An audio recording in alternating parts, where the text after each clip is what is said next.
할렐루야. 사랑하는 성도님들 반갑습니다. 지난 한 주도 잘 보내셨죠? 네, 이렇게 우리 성도님들과 인사 나누고 또 주일을 예배로 시작하게 하신 그 하나님께 찬양과 감사를 올려드립니다. 우리 그런 마음으로 옆 사람과 인사 나눌까요? 평안하세요. 네, 사랑하는 성도님들, 일상이 주는 그 평안과 행복이 당연하게 여겨지면 감사를 많이 잃어버리게 됩니다. 우리 뇌가 감사라는 것에 참 반응을 많이 한다, 이것을 혹시 들어보셨습니까? 감사하다 이렇게 생각만 해도요, 얼굴 표정부터 부드러워지고 안정적이게 바뀐다고 합니다. 뇌가 그렇게 반응을 한다고 해요.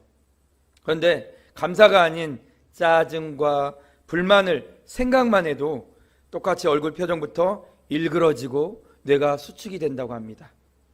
감사가 우리에게 주는 반응은 분명히 긍정적일 거라는 것을 과학자들도 실험으로 증명해 보이곤 합니다. 그런데요, 이 좋은 감사를 가장 많이 잃어버리게 하는 그런 살아가는 태도가 무엇인 줄 아십니까? 그건 바로 당연하게 여기는 태도를 가질 때입니다. 사람과의 관계에서도 또 환경 안에서도요, 주어진 평안을 또 좋은 느낌들을 당연하게 여기기 시작하면 감사를 잃어버리게 됩니다. 당연하게 여긴다는 것은 곧 소중하게 여기는 마음이 사라졌다 이러기 때문에요, 함부로 대하고 또 함부로 생각하기가 쉽습니다. 그러면 부정적인 감정에 더 빨리 반응하게 되는 것이지요. 당연하게 여기고 있는 그것을 안 하면 바로 서운한 감정이 올라와요. 화가 나고 그런 마음이 생기게 되는 것입니다.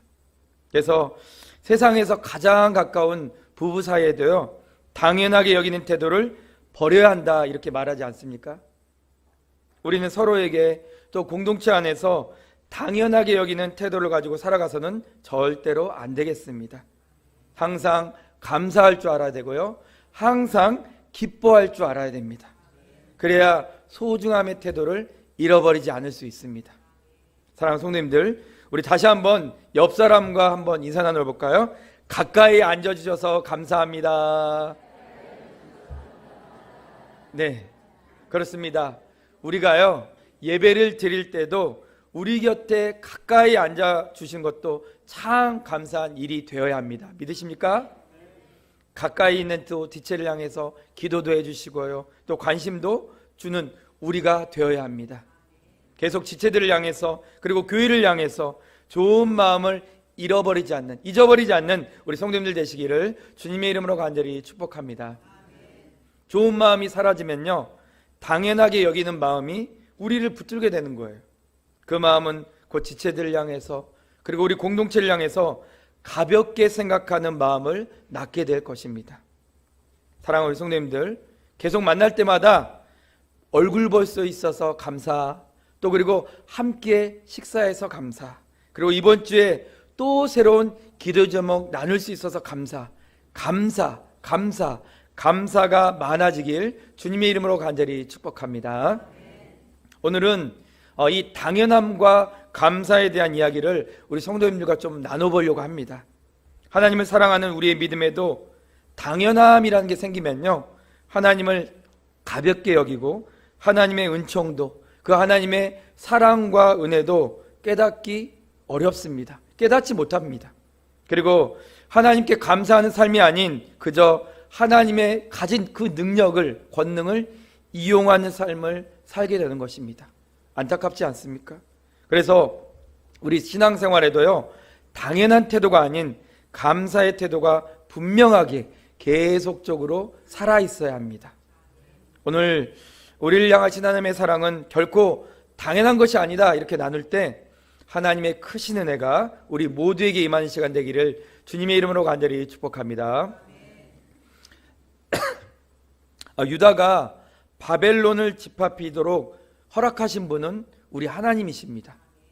하나님이 유다의 모든 뿔을 꺾으심으로 인해서요, 그들의 죄에 대해 진노하셨습니다. 그리고 마침내 그들을 심판하셨습니다. 우리는 하나님이 죄에 대해서 결코 간과하지 않으시고 때가 되면 반드시 죄에 대해 진노하신다는 사실을 기억해야 하는 것입니다. 죄는 우리와 하나님 사이를 단절시킵니다. 하나님은 그래서 죄를 싫어하시고 그 죄에 항상 우리가 죄에서 그 죄를 깨닫고 돌이키도록 은혜 베푸시기를 기뻐하시는 분이 우리 살아계신 하나님이십니다. 하나님은 항상 우리에게 은혜를 베푸시는데 그 은혜마저 잊어버리고 죄에 대해 돌이킬 기회를 얻지 못하는 것은 가장 불행한 일이 된다는 것을 우리는 반드시 기억해야 합니다. 그래서 믿음은요, 듣는 데서 그치면 절대로 안 됩니다. 우리 다 같이 마가복음 6장 20절 말씀 함께 읽어보겠습니다.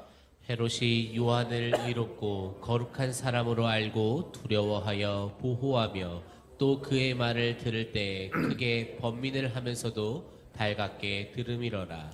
아멘.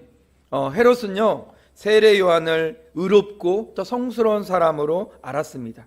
그뿐만 아니라 요한을 두려워까지 했고 동시에 그런 요한을 또 보호해 주었습니다. 그리고 요한의 그 직설적인 말들 그 들을 때마다 괴로워했어요. 그런데 그 헤롯이 참을 수 있었던 것은 요한의 말을 또 괴롭지만 달게 들었기 때문입니다. 그런데 그렇음에도 불구하고 결국 헤롯은 요한을 죽이는 죄를 범합니다. 요한이 자신의 잘못을 꼬집어서 이야기할 때 마음의 번민을 느끼면서도 요한의 그 말을 달게 들었던 그 헤롯, 그리고 요한을 의롭고 성스럽게 여겨서 또 그를 보호했던 헤롯이 결국은 요한을 죽이는 모습을 통해서요, 우리는 무엇을 깨닫게 됩니까? 우리의 믿음은 우리의 들음에만 그치게 해서는 절대로 안 된다는 것입니다. 믿음은 들음에서 시작되지만 듣고만 있으면 절대로 성장할 수 없습니다. 믿음이 성장하고 다시 성숙해지는 열매를 내기 위해서는 달게 들은 말씀을 가지고 반드시 그 말씀을 삶에 두고 살아내야 하는 것입니다. 믿음은 들음에서 시작하여 반드시 삶으로 이어져야 하기 때문입니다. 그래서 우리는 모이는 교회로서의 역할 참 중요하지만 흩어지는 교회의 역할로서 삶에서 믿음으로 승리하는 삶 살아내는 것 너무너무 중요한 것입니다. 우리는 오늘도 이렇게 하나님 앞에서 하나님 말씀을 듣고 있습니다. 그런데 이렇게 듣는 하나님의 말씀을 그저 참 좋은 글의 한 구절 한 구절 이렇게 받아들여서는 안 됩니다. 가끔 마음에 찔림도 있지만 그래도 하나님 말씀 참 좋다 이렇게 받아들여서는 안 됩니다.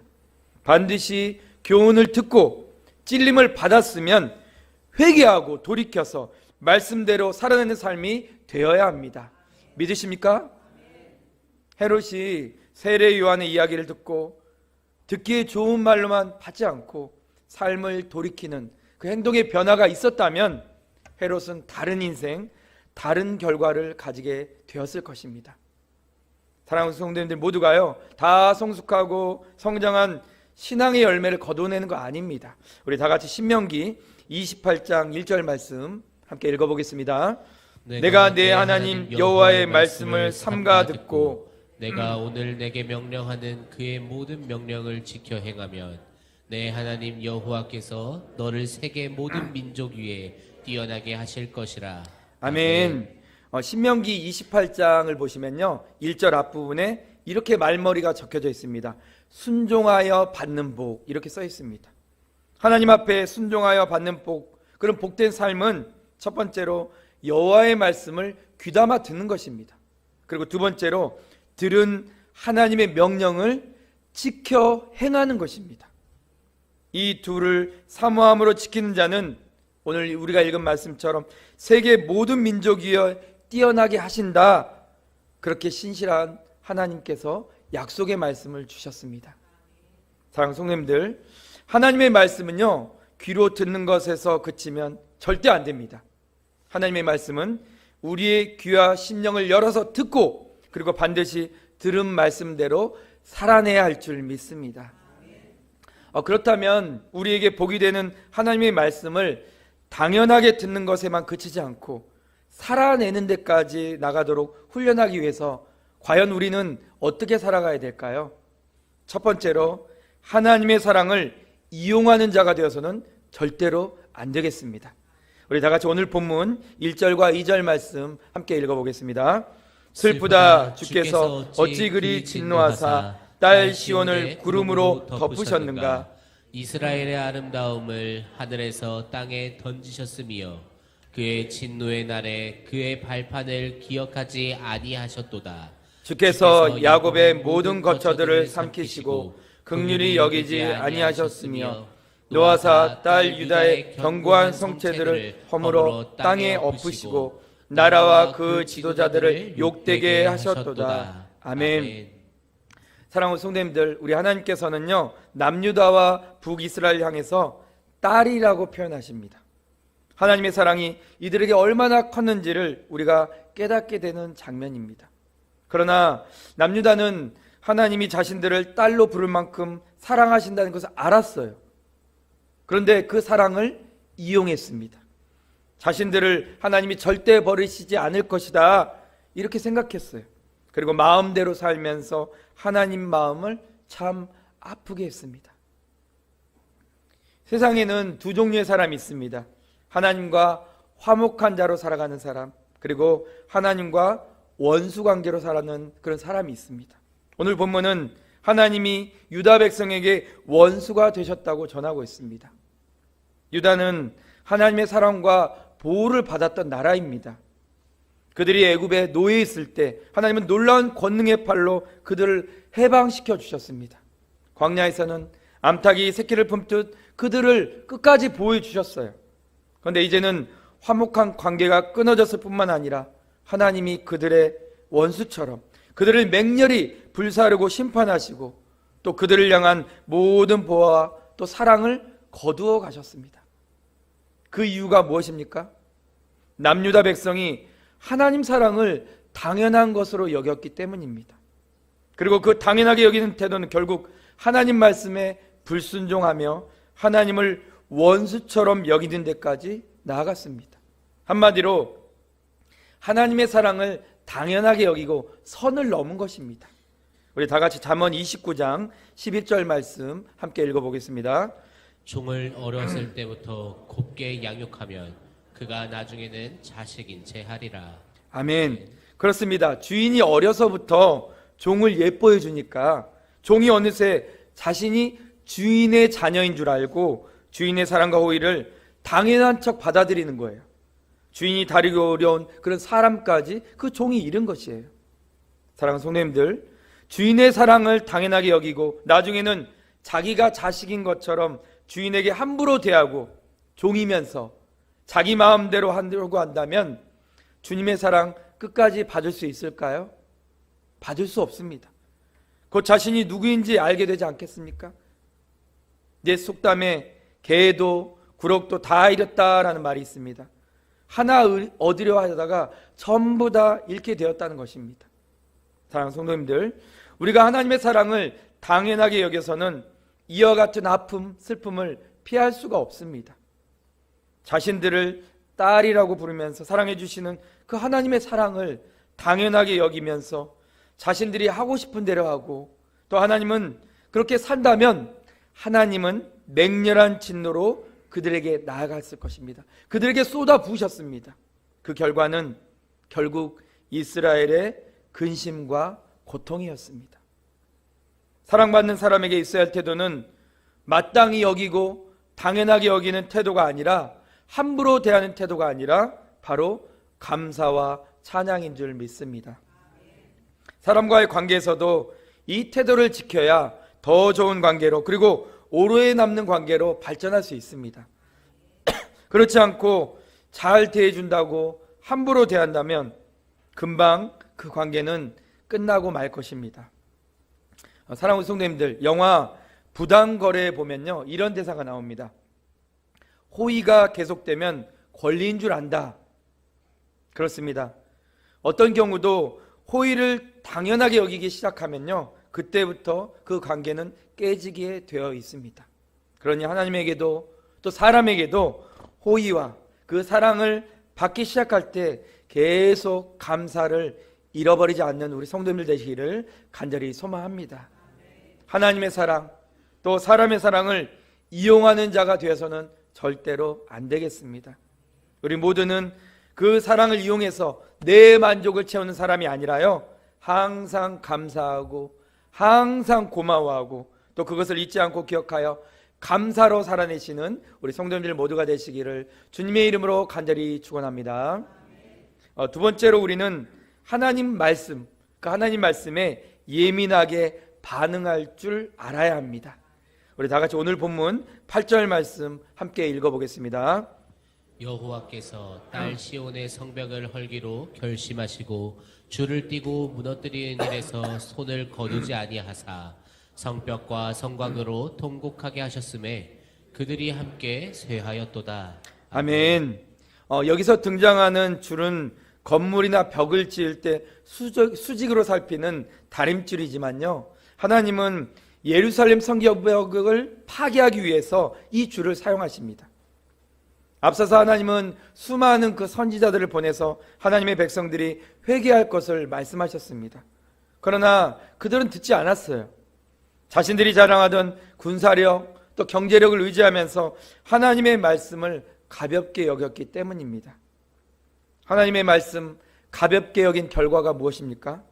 의지하던 그 군사력, 그 경제력 하루아침에 물거품이 된 것과 유다 성읍의 그 아름다운 모습 다 사라지고 폐허만 남게 된 것입니다. 주민들은 바벨론의 폭력으로 살육당하고 살아남은 자들도 어떻게 되었습니까? 포로로 끌려갔어요. 그리고 백성을 지켜야 했던 지도자들, 제사장들은요, 다 도망갔어요. 하나님께 예배드리던 성전, 제단도 다 무너졌습니다. 그토록 많은 선지자들을 통해서 하나님께 돌이키라고 그 메시지를 전했음에도 그들은 하나님의 말씀을 가볍게 여겼고 결국 그들은 하나님의 진노하심을 만나고 말았습니다. 사랑하는 성도님들, 우리 역시요, 하나님의 말씀을 들을 때 민감하게 반응하지 못하고 가볍게 여기면 이와 같은 영적 파산을 경험할 수 있습니다. 우리 다 같이 요한 3서 1장 2절 말씀 함께 읽어보겠습니다. 사랑하는 자여, 내 영혼이 잘됨같이 내가 범사에 잘되고 강건하기를 내가 간구하노라. 아멘. 우리의 영혼이 건강해야 우리가 하고자 하는 모든 일이 잘 되는 것을 경험한다는 말씀입니다. 사랑하는 성도님들, 우리의 영혼이 건강해지는 것이 먼저예요.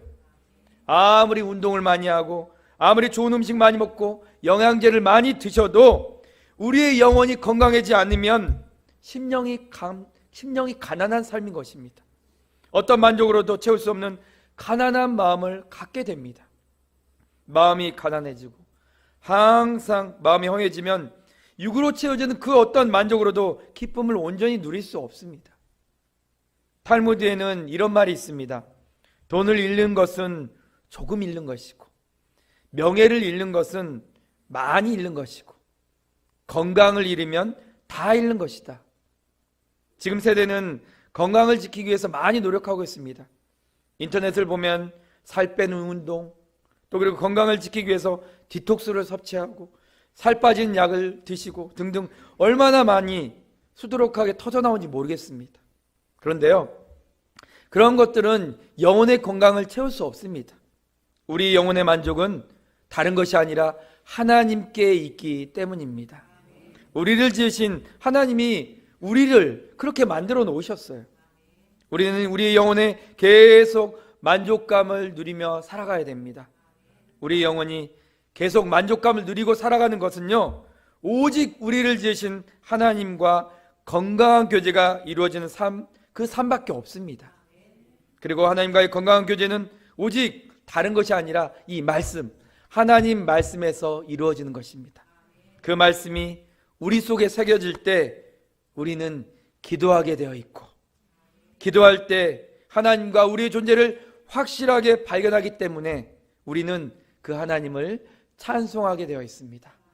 말씀과 기도와 찬양, 이 세 가지가 바로 예배가 되는 것입니다. 사랑하는 성도님들, 그러니 매주 드리는 이 예배 마음과 힘과 정성을 쏟아내시기를 주님의 이름으로 간절히 축복합니다. 매주 듣는 하나님 말씀 들어주기 위해서 앉아있지 마시고요, 마음에 새기시기를 간절히 소망합니다. 한 말씀 한 말씀 제가 전하는 이야기로 여기지 마십시오. 그러면요, 어떤 날은 오, 목사님 설교 잘하시는데, 근데 어떤 날은 목사님 오늘 설교 왜 저 모양이야, 이렇게 되는 것입니다. 사랑하는 성도님들, 설교하는 스타일에 주목하는 것이 아니라 설교 안에 담긴 하나님 말씀에 집중하시기를 축복합니다. 그건 어떤 유명한 목사님 이야기도 아닙니다. 오직 살아계신 하나님의 말씀입니다. 우리는 그 말씀에 집중해야 하나님과의 바른 관계를 맺고 살아갈 수 있습니다. 사랑하는 성도님들, 이제 말씀 마무리하겠습니다. 우리에게 복이 되는 하나님 말씀, 그 말씀을요, 당연하게 듣는 것에만 그치지 않고 살아내는 데까지 나아가도록 훈련하기 위해서는 우리는 절대로 하나님의 사랑을 우리 삶에 이용해서는 안 되겠습니다. 이용하는 자는 하나님의 사랑을 당연한 것처럼 여겨요. 그리고 그 사랑에 감사하지 않습니다. 하나님이 베푸신 사랑은 오직 크신 은혜인 줄 믿습니다. 그러니 우리는 우리를 향한 그 당연함으로 받지 마시고요, 오직 감사로 반응하시기를 소망합니다. 그리고 하나님 말씀 가볍게 여겨서는 안 됩니다. 듣고 교훈을 받을 때마다 돌이켜서 삶을 바꾸셔야 합니다. 그것이 하나님의 사랑, 그분의 은혜를 당연한 것으로 여기지 않는 태도인 줄 믿습니다. 사랑하는 성도님들, 우리를 향해서도 여전히 남유다와 같이 딸같이 사랑해 주시는 그 하나님의 은혜를 매일매일 우리 성도님들 감사로 반응하시면서요, 평생토록 그 하나님의 은혜 안에 머무시면서 하나님과 동행하시는 우리 성도님들 삶이 되시기를, 우리 권선제일교회가 되기를 주님의 이름으로 간절히 축원합니다.